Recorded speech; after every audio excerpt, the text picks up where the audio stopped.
Send it to Charlie. Charlie, we know you've disappeared, so we're recording this so that you can listen to it when you get to good Wi-Fi. Okay. We've done the phones, just to recap, because I don't know how much he heard. We've done the phones. You're going to take 2 phones, apart from Charlie, who's already traveling. You're going to get a local SIM card. The Wi-Fi is good, but not good enough for downloading movies. When it comes to money, take your debit card, okay? Because there are ATMs everywhere, and you can pay pretty much everywhere on a card. If you've got Revolut, Monzo, or a Starling, which are those free bank payable cards, Charlie's back. Those free cards, then take those, because you don't get charged, but some ATMs might accept them, some might not. So always take your bog standard debit card. The other way in Kenya that they pay, okay, they pay with a thing called M-Pesa. Now, when you're there, you will be shown how to download that app, and literally everybody can do it. Well, you either do it with M-Pesa or through another app. So they will help you sort that out when you get there. And literally you pay for snacks on the side of the road all by M-Pesa. It is the weirdest. It's so out there. They're just brilliant at all the technology, way more advanced than what you get at home. Seriously, you'll be so impressed. Anyway, so that gadget, don't worry about it until you get there. Okay. When it comes to spending money, now some groups, like the group before, said they spent way more money than I had told them, and I kind of digged a bit deeper, thinking, how did they spend over £1,000? You know, that's just impossible. But I worked out they were drinking wine. Okay, so in Kenya, wine is really expensive. So stick to beers. You know, a bottle of wine is like 20, 25 quid. It's all imported. It's really expensive. So in the house, you're going to have 3 meals a day provided. Okay, and you know, and gallons of water. There's a little bar there where you can buy beers, all, you know, fizzy drinks, whatever you need. And they do a weekly shop, so you can go with them to do the weekly shop to the supermarket, or just request what you want, and then they'll get stocked in the shop. Okay, so you know, buying a beer in the camp, not expensive.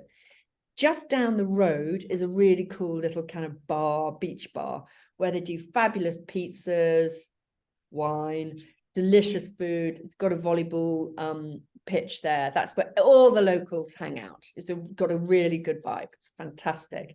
So you might have kind of beers of an evening there, or go to the Vipingo Ridge, which is the right swanky golf club, but they do kind of 2-for-1 pizzas on kind of one particular evening. You will go there. That's a real treat.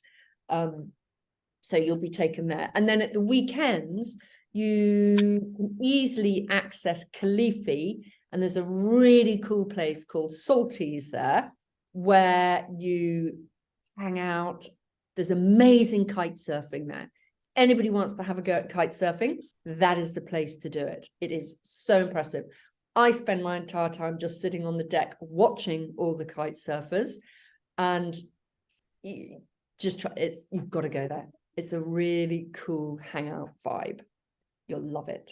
Okay, so that's the kind of typical things that you're going to spend money on, and the only big ticket item that you're going to do is the safari. Everything else is just day-to-day bits and bobs, drinks out, snacks, that type of thing.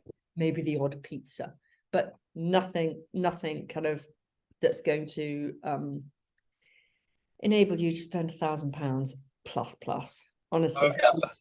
I'm really sorry to ask. The service cut out at one point. We are in the middle of at the moment. Charlie, I'm getting ourselves to a mountain. It looks like it's recorded, so I'm not sure when it was recorded.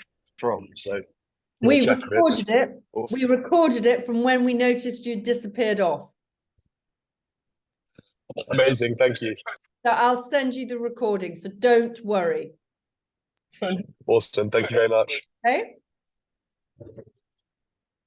Now the project work. So we've done the phones, we've done the money. Has anyone got any question on the phones and the money? No, all good. Okay. So the project work, every day is going to be different. Okay. And because you are a small team, it can be really bespoke. So you can shout and say, we love that. We want to do more of that. Okay. So the overview is that in every week, you are going to be in your snorkeling gear, upside down, doing the coral gardening. Okay. So that is a dead cert.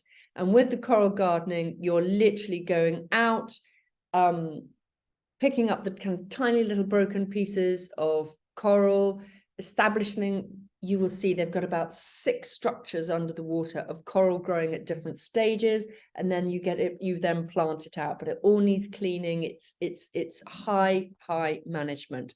So you'll be doing that. You'll also be going into the villages, helping the fishermen find alternative things to sell at the market, so they decrease their dependence on the fish.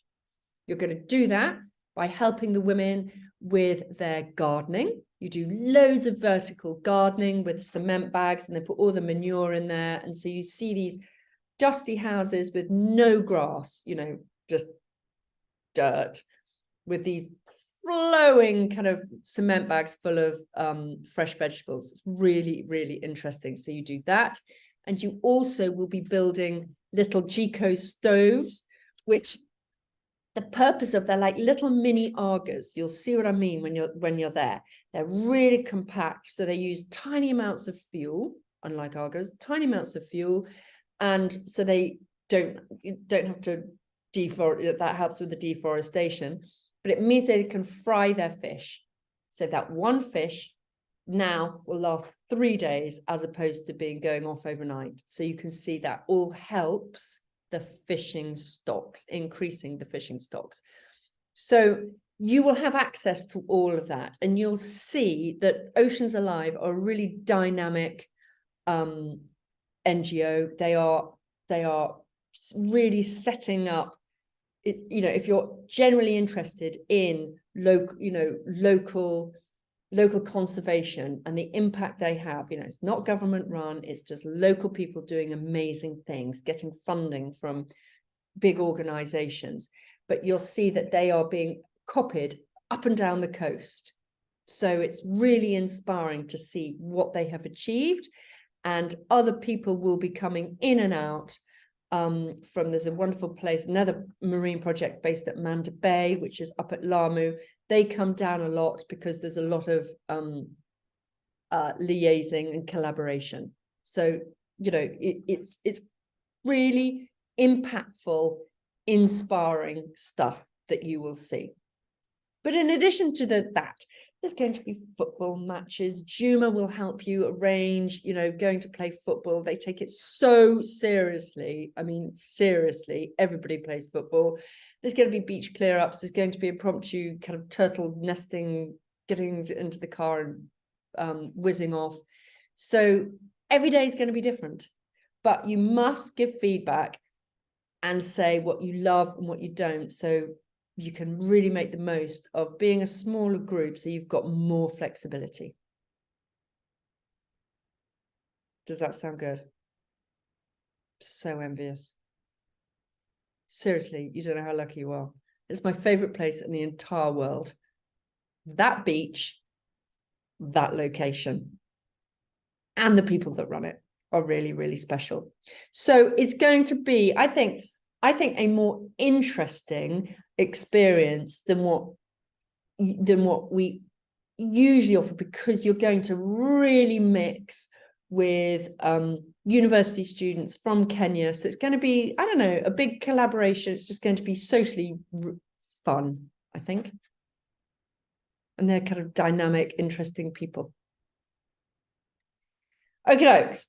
So that is basically what I wanted to whiz through. I just wanted to give you confidence that we are going ahead with this and we're going to send out the flights today. And, we're sorry we've been, waiting and waiting. But I just wanted to see what the team size was looking at and how Kenya, what their groups on the ground were going to look at. But it is all thumbs up from us to give it the go ahead. Okie dokes. Cool. The boys have gone. Girls, are you happy? Oh, actually, no, Jack is there. All happy? I'm all happy. All good. Jack, are you happy? Yeah, sounds good. Thank you. Okay, great. Right. I'll send you the information today. Any questions, give us a call. You've got to get your Kenya visa. It is a pain. Oh, Daphne, have you got your Kenya visa? Yeah, it's all sorted. Well done. It's a painful process, as Daphne only knows.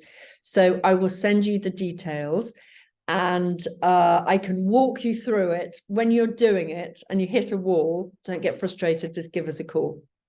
Smell the motto. Yeah, honestly, I've got to do it for my son too. It's painful. Anyway, it usually takes about, I would give it 2 days to come through. So yeah, it's a lovely job for you to do this weekend. Okay, right, over and out, team. See you there. Actually, that's a fib. I'm not going to see you out there. I will get you out there with the help of lovely Zoe. Okay. Thanks so much. Pleasure. Thank you very Thank much. you so much for joining. No problem. Thank you. All right. Bye. Bye-bye. Thank you. They sound